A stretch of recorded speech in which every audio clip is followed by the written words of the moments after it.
Yes, it's always great to be back in Cambridge, and it's a real pleasure to have the opportunity to present here. I want to thank Ashok and the organizers for this opportunity. Actually, I was reflecting a little bit and realized that this was only my second time in this lecture theater in this department, which is curious because I spent over 12 years of my career just across the road in the chemistry department. And in fact, the first time I attended a lecture in this lecture theater was over 20 years ago, and I just started as a PhD student. There was a lecture from my PhD supervisor, Chris Abel, and I just started in his group, so I wanted to kind of learn more about what he was doing, and I certainly could not imagine 20 years later that I would be giving a lecture here for the Cambridge Philosophical Society. But certainly Cambridge Philosophical Society has been an important reality for me. Indeed, as a PhD student, I applied to the extension to my PhD scholarship in order to do a bit extra work and get a bit extra time to submit my PhD thesis. So I'm sure some students here in the audience will know the Cambridge Philosophical Society for that as well. But certainly my first PhD students applied to that too. So I want to thank the society. And so today I'm going to share with you a journey that really started as a PhD student here. But in the last 10 to 15 years has really witnessed a revolution in how we think about medicines. And in particular, I'm going to tell you and introduce you to this new approach or new modality, if you wish, of targeted protein degradation. And we now have a center in Dundee on that I have a privilege to direct and lead. And so I'm going to introduce you a little bit on that as well. So just to get started, these are my disclosure, but today I'm really going to give you an academic talk about anything that's publicly disclosed, and so it's not really relevant to that. So Ashok very kindly asked me to make sure that in my talk I would cover as well at the end, what has the field accomplished, what does it promise in the future, what might be current and future directions. So I'm going to try to touch on this question actually throughout my talk, although at the end I'm still going to give you a bit of a forward-looking direction. But I want to start my talk with a slide that in a way starts with a bit of a history. But I need you to think about this history because what's really exciting is we're witnessing a revolution of how we think about medicines and how we think about drugs. So we're seeing a new wave of innovation that is impacting how we develop medicines. And so to understand this new wave, we've got to understand how we've been discovering drugs up until now. And so this is a graph that intends to capture some of these concepts. It's from a very nice review published a few years ago in Nature. And so as you're probably aware, a drug like aspirin, which I'm sure each and every one of you has probably taken at some point in your life, was really discovered almost by chance, by serendipity. The classical drugs were discovered without knowledge of a molecular target, sometimes just by mere observations. And indeed, penicillin is a good example of that too, which has a Cambridge history. Until then, the field began to really think about how to design more targeted drugs. And so progress, particularly in the area of protein X-ray crystallography, and I'll touch a bit on that, enabled now to go more targeted. And you've heard already earlier from Paul Workman a bit on this and how that's transformed cancer drug discovery. And a notable example of this is Relenza, which is a neuraminidase inhibitor, a medication to treat and prevent influenza. It turns out you can't drug everything with small molecules, so sometimes tough targets you need big targets, and so biologics such as antibodies then have sort of represented a new wave, and monoclonal antibodies such as Humira and Herceptin, which are used for the treatment of rheumatoid arthritis or breast cancer respectively, against targets such as TNF-alpha and HER2 respectively. So these aren't targets that you can target with small molecule. And again, more recently we've seen a tremendous rate of innovation on that.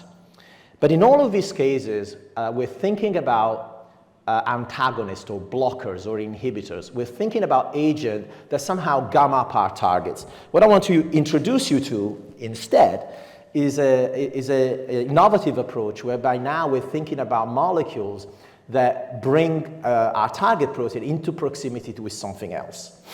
And so these types of drugs, exemplified by degrader molecules, and I'm going to introduce some of these terms for you, don't worry, are so-called proximity-inducing drugs, and are often bifunctional and bring together the target into a natural protein, exerting a new function to that target.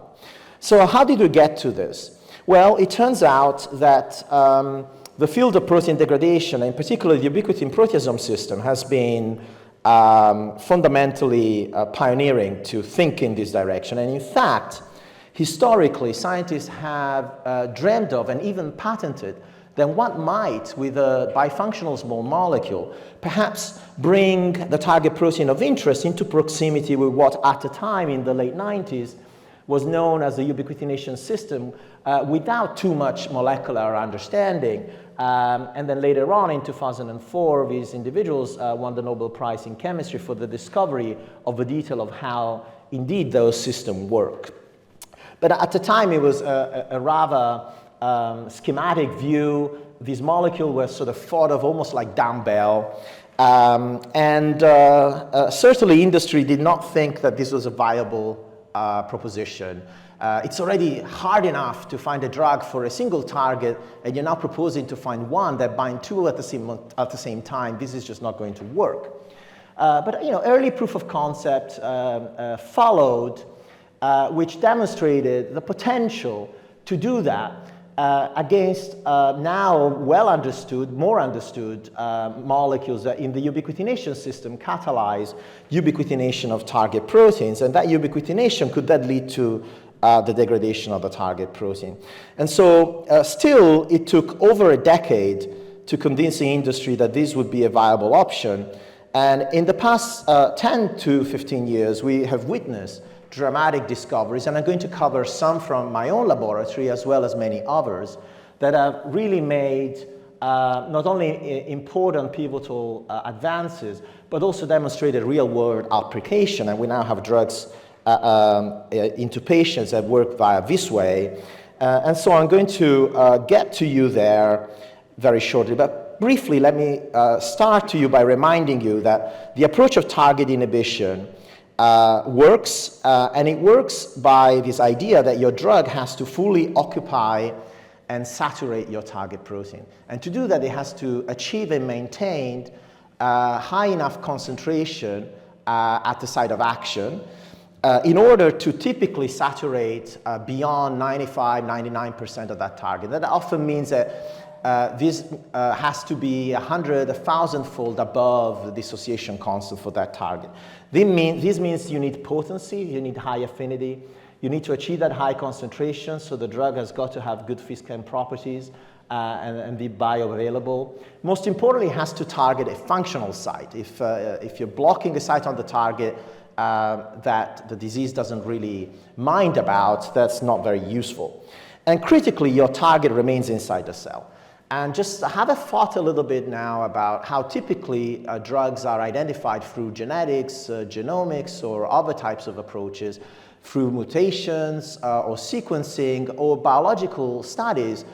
These targets typically are removed from the cell, they're knocked out or knocked down, and we then use that as and we have been so far at least, as a motivation to go away and develop an inhibitor or an antagonist. But of course, blocking a single site on a target is not always the same as removing that target altogether. Nonetheless, as I said, this definitely works, and I trained here in Cambridge with amongst the pioneers of an approach that Paul has introduced you earlier on, fragment-based drug design, the late Chris Abel and Tom Blundell. As a student at Astex, and you heard from Paul a fantastic example of how them together with Astex have pioneered approaches to develop cancer drugs that work exactly like this. And so, I learned about structure-based drug design, and this is a nice actually issue on this essay of biochemistry that Paul and his colleague Rob Van Montfort edited, and we contributed a review on the sort of very early ideas of how we could use this for degraders, and I'll introduce you on that lately. But I just want to remind you that one of the advances that have enabled all of this, and really the mantra here is if you can see your drug bind to the protein, you can design it, right? Has really been an incredible advance in the number of protein structures that have been solved in the protein data bank, mainly by X-ray crystallography. And so these approaches have great advantages, and I've mentioned some of these.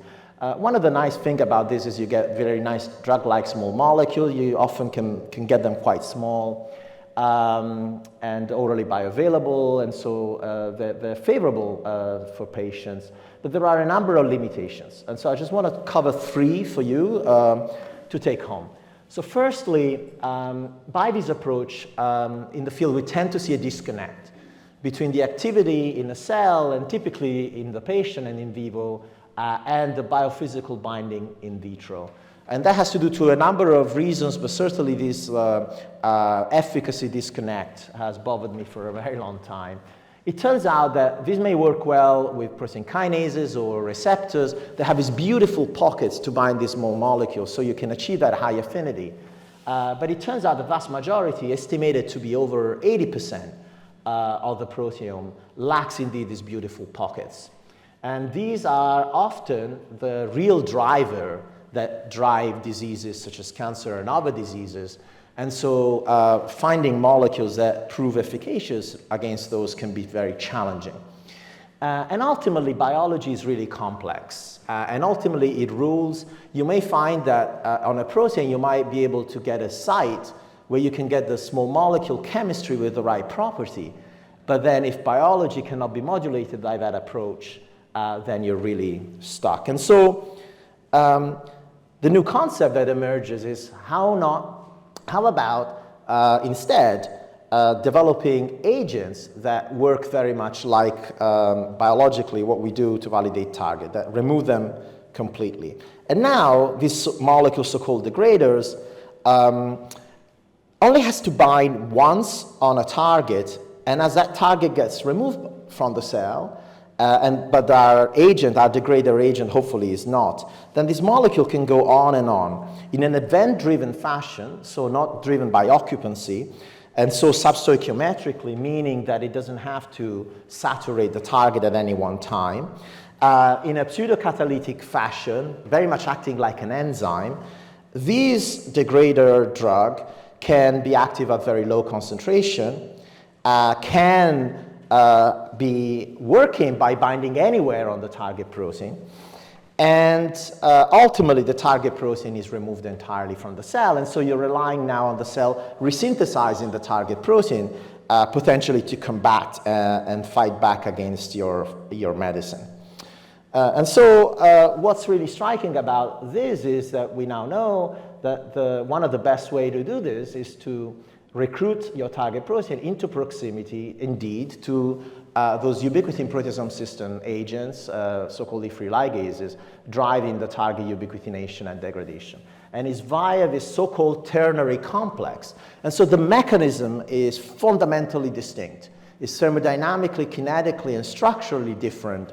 And that's been one of the most exciting scientific features of this new field that has really gotten us to think about it differently. It's gotten us to reimagine how we think about the development of our therapeutic agents.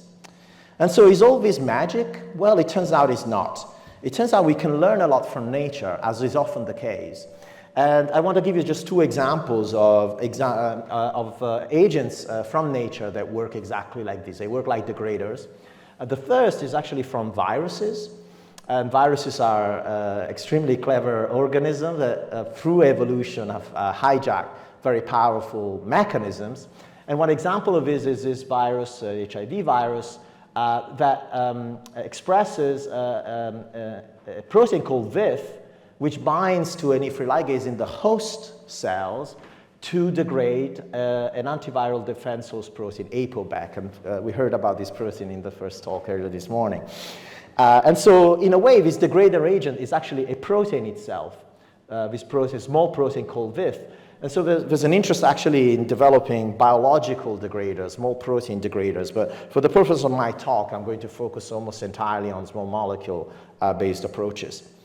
And then another example, in this case coming from plants. And again, we often learn a lot of exciting mechanisms from things like bacteria, plants, viruses, and here's another example. And this is a small molecule one, and it's a little hormone molecule called auxin. It's very small, and it resembles tryptophan. I don't have a chemical structure here, just a little blob for you. The way it works is it binds to this E3 ligase implant called TIR1, filling a little hole in a pocket of the ligase that then glues, you'll hear more about this shortly, and so recruit this repressor protein to it, leading to its rapid destruction. And so this is a repressor transcription factor that blocks plant development, and so this plant hormone essentially releases the brakes to plant development, acting as a degrader to do exactly that. Beautiful structural mechanistic work revealing this.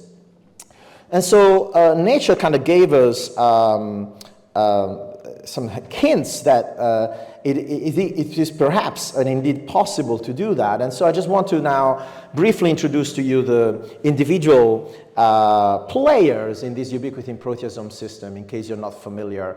And so this is a so-called E1, E2, E3 enzymatic cascade that allows cells to take this ubiquitous small protein called ubiquitin and pass it almost like a hot potato where it ultimately needs to end up, which is on a substrate protein that, by being polyubiquitinated, would be degraded by the proteasome.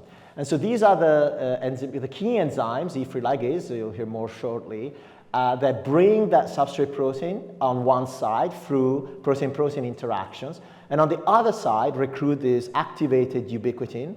The chemistry of this is quite simple, thioester nucleophilic attack.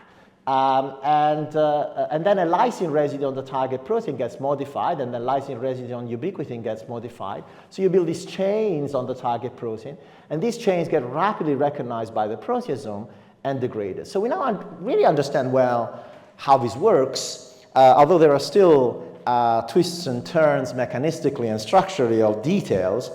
And so really the trick and the secret is finding agents that allow us to bridge this gap and recruits protein that we do not want and that are driving the diseases.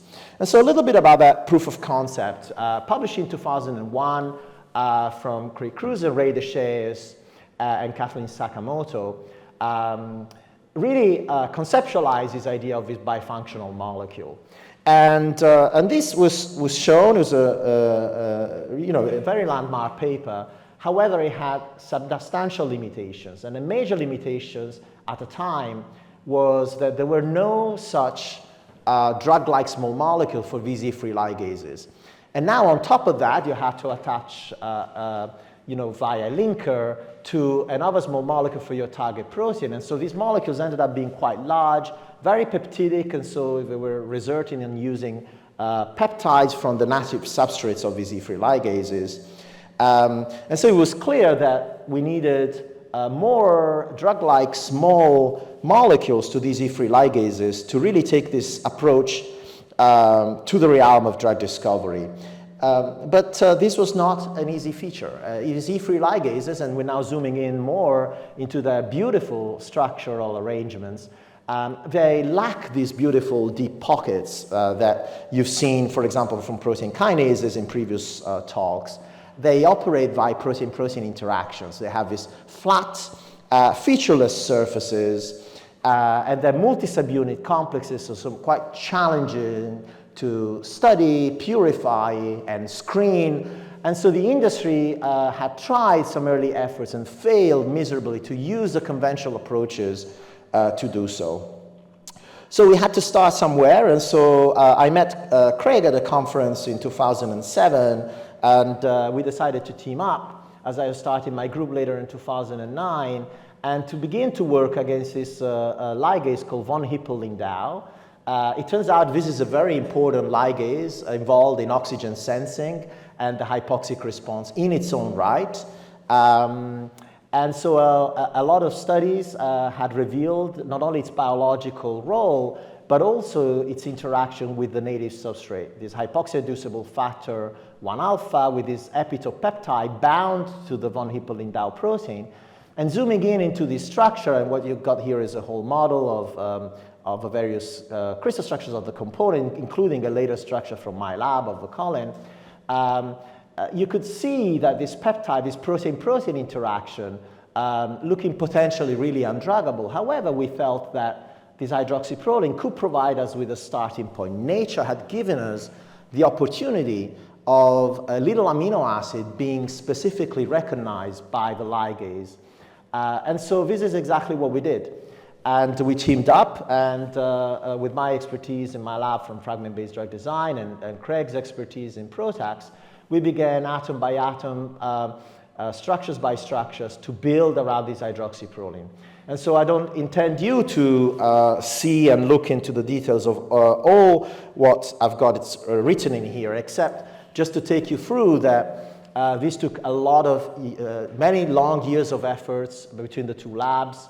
And over the years, we were able to improve the affinity from a mere weak 5-10 millimolar. No medicinal chemist would have ever wanted to work on such a weak affinity starting point, but we had reasons to believe, and we had the conviction that we could get there, ultimately to the sort of 40 nanomolar, 100 nanomolar binding affinities that you need to convince yourself that this approach now could start working. And so to spare you all the details, but actually to illustrate this visually, in this movie, I'm going to take you into a journey of how we were able to develop this type of molecule. And so you've got the hydroxyproline bound here in this snugly. So this is really a key structure that my postdoc at the time, Inge van Molle-Sol, that really motivated us, where we could see that the fragment could recapitulate the binding of the hydroxyproline amino acid in the context of the peptide, forming exactly the same key interaction. So now we've got our hotspot, we've got our hook or foothold on the protein, and we can use a peptide using structure-based rational design to begin to optimize the molecule, how it fits, and we can do better than nature. We can explore interactions and pockets or sub-pockets that nature does not explore. A little bit of serendipitous discovery here, where this terbutyl group we found to be quite good, and we saw that it was binding and identifying a new binding mode at this site. After we optimized this right-hand side, you can now bring it all together. The peptide immediately gave us the directionality of where we needed to go. And until now, we're only micromolar, but with this information, we mimic the peptide here, and we've got 180 nanomolar ligand. Now, this compound that you see here, that we for the first time synthesized in 2013 in the lab and published later in 2014, has been now utilized across the globe in 50% of the PROTAC molecules that have been disclosed, either academically in papers or in patents, or indeed are in drugs. And drug-like molecules. So we later further optimize the affinity. These compounds turn out to work on their own right as inhibitors. Nonetheless, our interest really here was find a non-peptidic mimetic, a non-peptidic analog that would allow us to take molecules further. This is just to show you that the compound in its own right works as inhibitor, but I'm not going to tell you about their use as inhibitors, but if you're interested, I'm happy to answer any question later. And this is just to point to you a review that we wrote a couple of years ago, really summarizing this journey going from the peptide around the hydroxyproline to the inhibitors to their utilization in PROTAC. The other side of the story for degrader actually comes from an infamous drug. So now we start from a drug, a compound called thalidomide, that I'm sure you're aware has a really sort of tainted history, prescribed in pregnant women for the treatment of morning sickness, rapidly withdrew from the market in the late 50s because of developmental defects in children and phocomelia. It turns out that the compound wide range broad activity later led to it becoming approved, first in leprosy and then for multiple myeloma and other hematological malignancies. And yet, until very recently, we did not know how this compound worked. It's a very small molecule. You could even imagine this is like a fragment. And really pioneering work from Hiroshi Handa in Japan, who immobilized the compound into beads and asked the question, what is the target of my compound? And so really important chemistry here to enable this approach to work. And this is really the key data in this pioneering science paper in 2010, where he was able, using STS-page silver staining from cell lysates pull down, to show that this protein called cereblon, together with this protein DDB1, is the target of this small molecule. And that already pointed to the potential of this small molecule to be involved in the ubiquitin proteasome system, because DDB1 and cereblon work as part of the colline ring ligase, and at the time that was beginning to be elucidated. And then work from Nico Thomas' lab and Phil Chamberlain at Celgene showed crystal structure of a small molecule bound to cereblon. And so this crystal structure, very much like the crystal structure that we saw for VHL bound to the ligand, illuminated that this small molecule bound where it was hypothesized the substrate would bound to cereblon. Although at the time, unlike VHL and HIF1 alpha, the field did not know what the substrate of cereblon was or is, and in fact, until very recently, this had remained elusive. And still to date, the jury is still out there exactly what the real substrates might be, but this is for another talk. What I'm just going to highlight here is that these crystal structures led to the hypothesis that these molecules might be inhibitors of the E3 ligase because they could block the interaction of the substrate, and that would be the way that these molecules would work.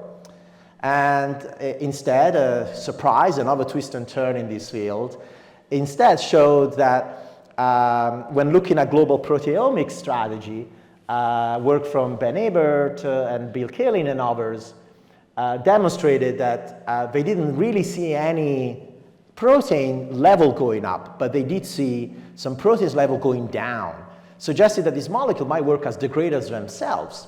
And the molecules going down were these transcription factors, Icarus and Aiolos, of the family of his IKZF1. Then later, Ben's group showed that CK1 alpha is also another neo-substrate of this protein cereblon.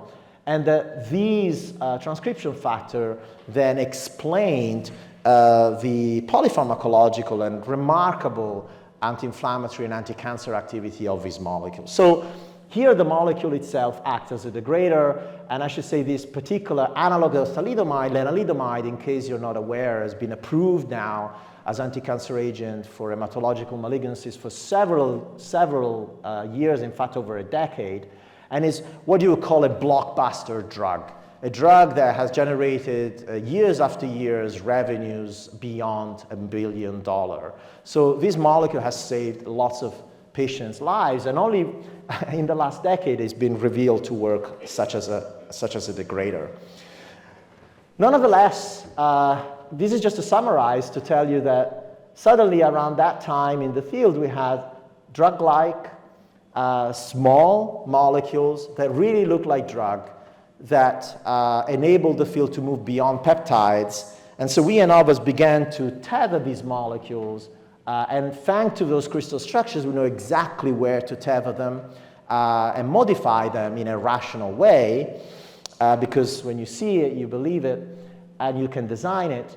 And in 2015, within the space of very few weeks, these 4 papers from my own lab and Chris Crew's lab and Jay Bradner's lab revealed indeed these types of PROTAC molecules that now for the first time were shown to work as we ever dreamed of.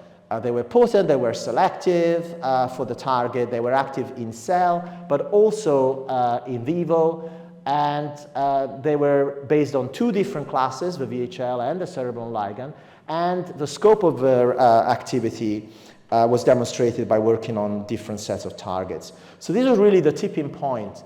Now the industry began to really take the field seriously and began to believe that these perhaps slightly larger molecules could become optimized into drugs. And as I'll show you at the end of my talk, indeed, this is where we are today.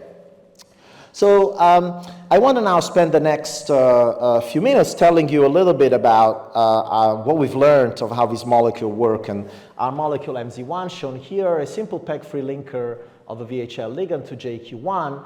What we found was that it worked really potently and very fast. It degraded even transiently overexpressed target BRD4 in cell. Very specifically via VHL, we can make the inactive epimer here that doesn't bind VHL at all, and that does not degrade. But the really fascinating and surprising observation that we made was that this molecule degraded preferentially one of the three proteins that are simultaneously engaged by this ligand. And we were able to show that at the binary target engagement level, we did not see any difference in activity, in binding. And so where was this preferential degradation, where you can see here that BRD4 is degraded better than 2 and 3, a lower concentration and faster. And so this motivated us to illuminate and see how this PROTAC molecule brought the ligase and the target together. And we were able to determine the crystal structure, the co-crystal structure of MZ1 PROTAC bound simultaneously to both the VHL and indeed the bromodomain of BRD4, the preferentially degraded target. In this case, the second bromodomain of BRD4, the protein has two of them in the same sequence. And what was really sort of eureka moment in the lab, not only this was the first time that we had ever seen a molecule of this type in a structure simultaneously engaged in a ternary complex, but we certainly did not see the molecule bound the way in which we were writing it. In sort of 2D, like a dumbbell, if you remember the very early picture that I showed you. Instead, the molecule folds around itself to enable to bring together this protein, and much more than proximity, to really enable burial of extensive surface area. And it actually induces a formation of protein-protein interaction between these two proteins, very specific interaction. You see hydrogen bond interactions here in the middle of this sort of bowl-shaped interface. You see hydrogen bonds and salt bridges interaction here at the periphery of this interface, including interaction with the linker. And these are residues that are involved in native interactions for the targets, but there's no relationship whatsoever between this ligase and this BRD4 bromodomain. They don't ever see each other in the cell. And yet, through these molecules, we are able to glue these proteins together. And so we now know that this is an important feature of how these degraders work. And it really explains this preferential degradation and this exquisite selectivity of this molecule. Why? Because now these induced protein-protein contacts are formed with residues on the target protein that are much less conserved within these paralogs, within these homologous targets, whereas the residue in the center of the binding pocket are remarkably exquisitely conserved, which means that the inhibitor cannot discriminate these targets and is pan-selective only, but our degraders borrows surface area from nature, leverages specificity in areas that are much less evolutionarily conserved, and now allow us to degrade preferentially and more selectively one target over the other. And so this was really fascinating and exciting, and it also allowed us to begin to formulate key principles of how we could think about optimizing these targets. But I just want to fast track to you, we're in 2017 here, still using crystallography. We always really wanted to see this in the context of the real world whole enzyme machinery. And this is something that Charlotte Crowe, a very talented PhD student in my lab, has been tackling initially through modeling, but we always wanted to understand how does ubiquitination work, how does the structure of the real complex work, and we've only been able to do this now because of the advances of cryo-electron microscopy. We would not be able to crystallize this, and others in the field have not. By using cryo-EM, we've been able to image this, and not just us, also beautiful work from other colleagues, Brenda Schulman, Gary Klager, recently published around the same time. And you can see here the bromodomain brought together through MZ1 to VHL. And the way this structure is exactly the same as in the crystal structure. But what we're now seeing in the cryo-EM structure is we're seeing really beginning to picking up those interactions with where the ubiquitin is, where the hot potato is passed on to the substrate. And we can begin to understand ubiquitinability of our protein. We can begin to understand where on the protein those ubiquitin are put. And what we find is that a single face of this protein, like a light face, like the light face of the moon, receives those ubiquitin, whereas the other face does not. And so altogether, this work and work of others have began to really illuminate features of how these molecules work. And I'm just summarizing it here, whether you're a molecular glue like thalidomide, which means you're small, you lack a linker, you like the two ligands, one for the target, one for the E3 ligase, and typically you only bind one of the two proteins, if at all, but somehow magically, and we now understand much more what that magic is able to bring together the substrate protein still to the ligase. And this is leveraging pre-existing intrinsic interaction, protein-protein interaction between these two proteins. And it's very much dependent on that, and then it's leading to that cooperative ternary complex formation, ubiquitination, and degradation, or whether you're a PROTAC whereby you can engage at both ends and then simultaneously engage a target, then you can go through this cycle really fast and really effectively. And it all comes down to how we form this ternary complex and how we ubiquitinate our protein, whether or not we degrade it.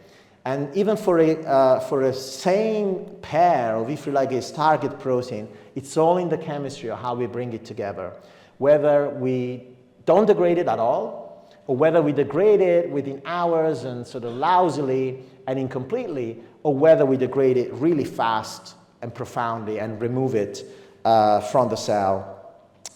And our work on MZ1 and across many other studies and systems that I don't have the time to tell you has really revealed that the thermodynamic, kinetic, structural features of these tertiary complexes really matter.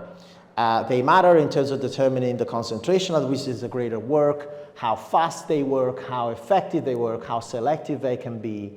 And therefore, our work has enabled us to now identify an optimization species for which we can do structure-based drug design on PROTACs. And so we haven't just degraded BRD4, we degraded many other proteins, some of which are illustrated here that I don't have the time to share with you all the lessons and all the learnings, but happy to answer any questions. I just want to give you one example, which we posted as a preprint just a few months ago in October last year, and is a degrader for one of the archetypical undruggable proteins for cancer called KRAS. This is a protein that has been known for decades to be the driver of many, many, many cancers, and yet we for decades have failed miserably to develop the kind of agents that we would have wanted to block this protein. We made great progress recently, particularly with mutants of KRAS, so that we can latch onto them covalently, but that's only 2% of the mutations that drive KRAS-driven tumors. What about the other 98%? And in this work, in collaboration with Boehringer Ingelheim, with whom we had an over 10 years long partnership, the team has been able to demonstrate that a PROTAC molecule made of VHL ligand and of a KRAS ligand is able to degrade 14 out of the 17 major oncogenic mutants of KRAS, and therefore allowing in a structure-based, rational fashion to arrive at molecule that demonstrate tumor regression in vivo, and therefore is giving hope to patients that otherwise to date have no options whatsoever.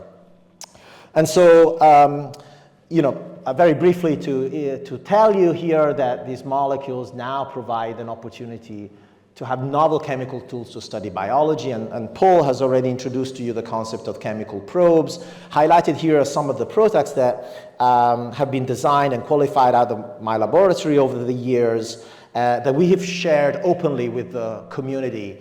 And we feel that making these tools available to the community has really helped and catalyzed the effort in the field. Many have used them as benchmark and have been able to test biological hypotheses in ways that we wouldn't have at all been able to do by ourselves. In a way, it's kind of been a democratization, if you wish, of the field of targeted protein degradation. And just highlighting the mechanism by which we've done this through commercial vendors or innovation portals here where you can actually get these molecules for free.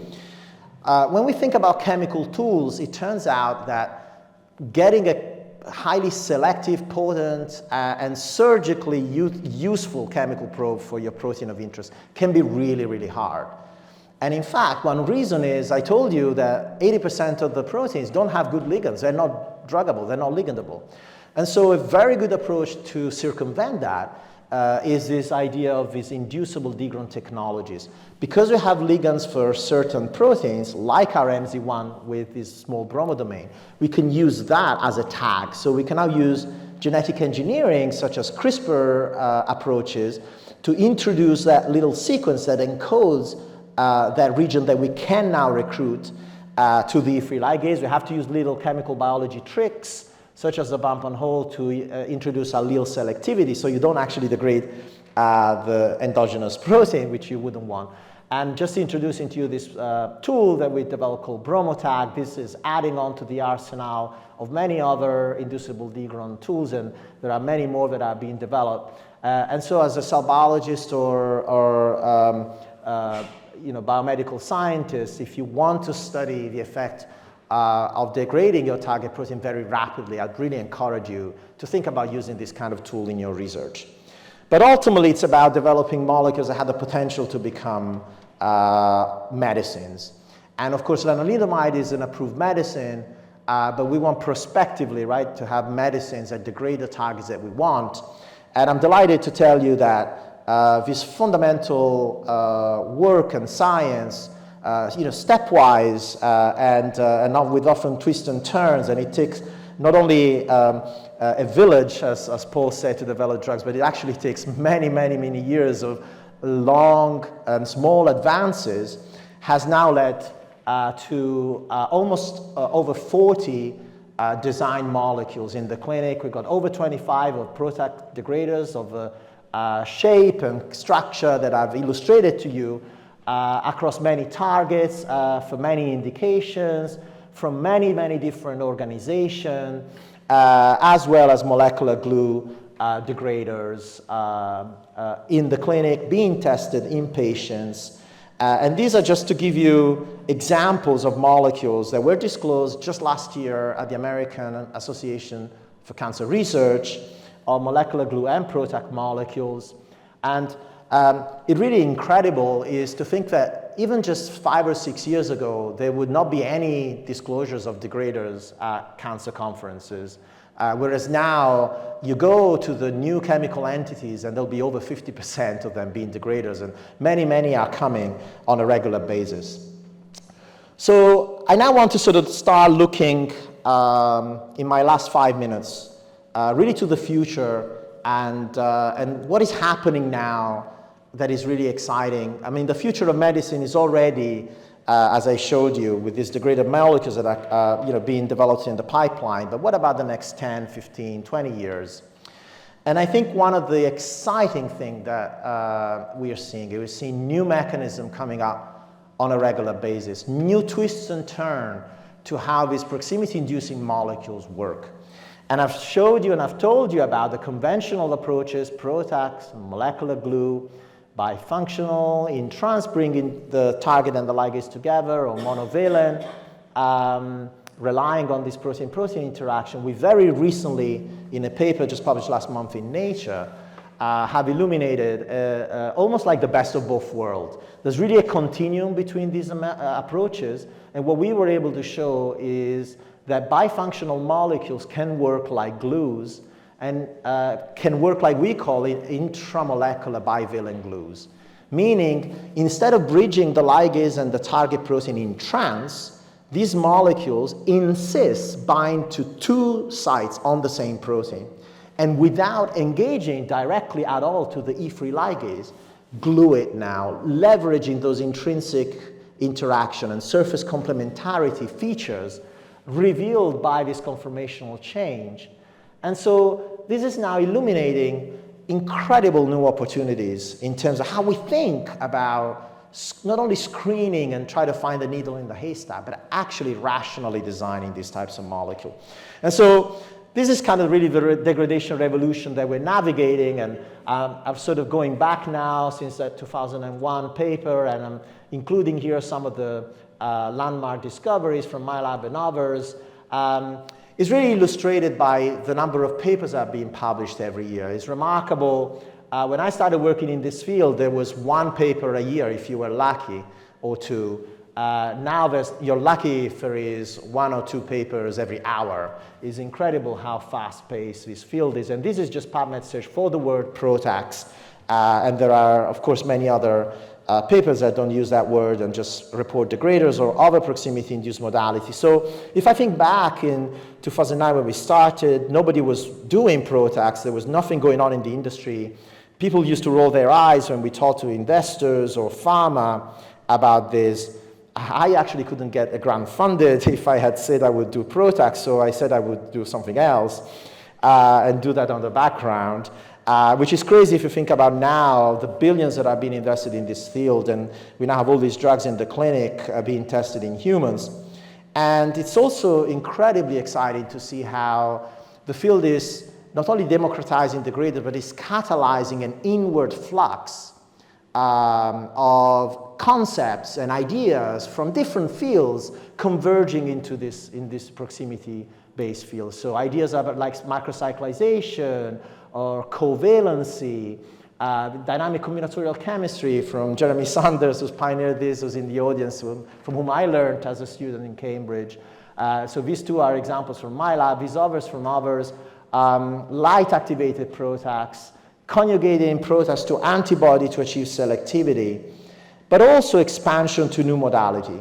So we can now degrade proteins via different degradation mechanisms, not just the ubiquitin proteasome system, but we can hijack lysosomal pathway, autophagy pathway, at least in principle. Some of these are still early, they're like PROTACs 15 years ago, but those proof of concepts are emerging.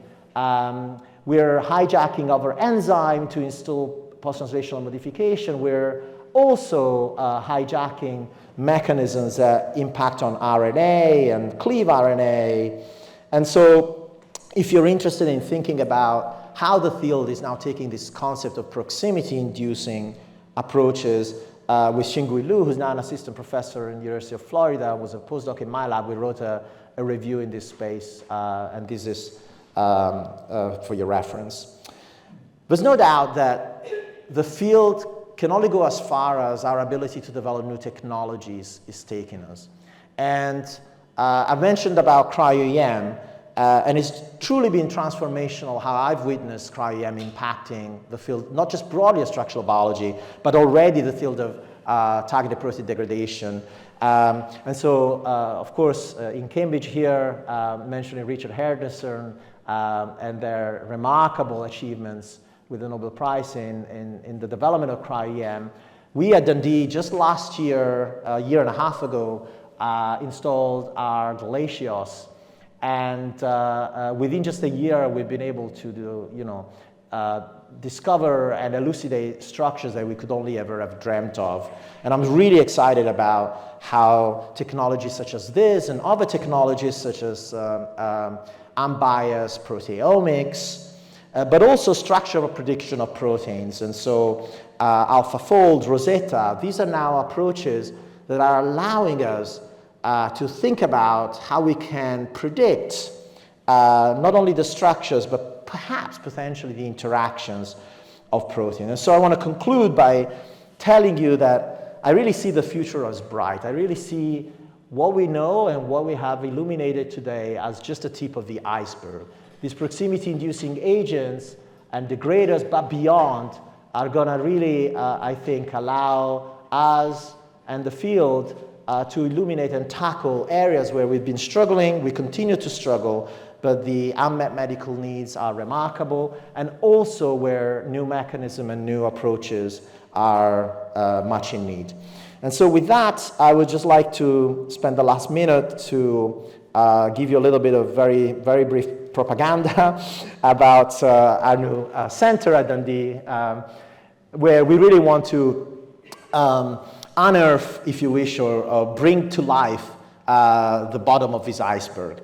And so the way we're doing this is by innovating, collaborating, and inspiring, and building a really strong multidisciplinary team that can bring together the required expertise, but also thinking and approaches that are needed to do just that. And so we opened January last year, but we officially only opened from George Freeman minister in October 26 last year.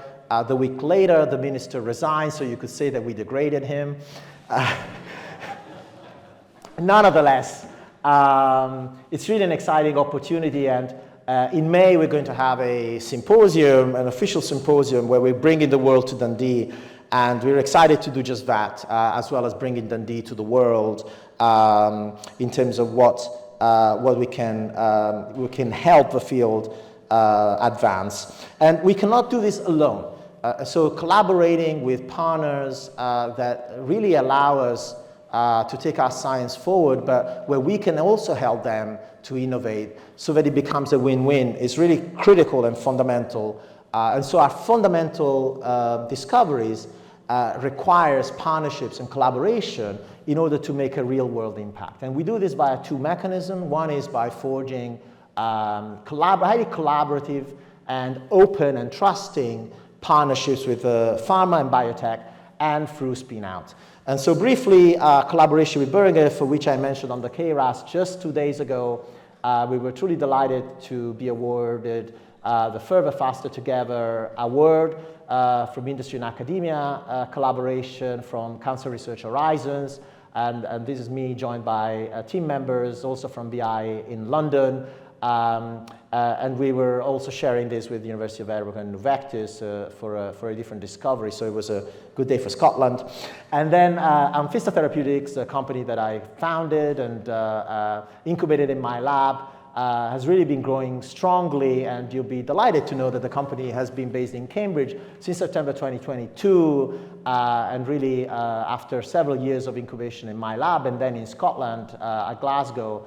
And yes, it's growing really fast, and I'll be happy to tell you a bit more about it. And then inspiring the community, which we do widely and broadly through various different mechanisms. I'm showing here some of what we do. And then ultimately, I'd just like to conclude by saying that I've really been very fortunate to have had a number of very talented and incredibly motivated and wonderful people to work with me over the years. Their efforts have made all what we've accomplished and I've been able to share with you from the lab possible. Our collaborators, both within Dundee and beyond over many years, and our funding bodies, without whose support, none of this would be possible. And with that, I'll be happy to take any questions. Thank you so much.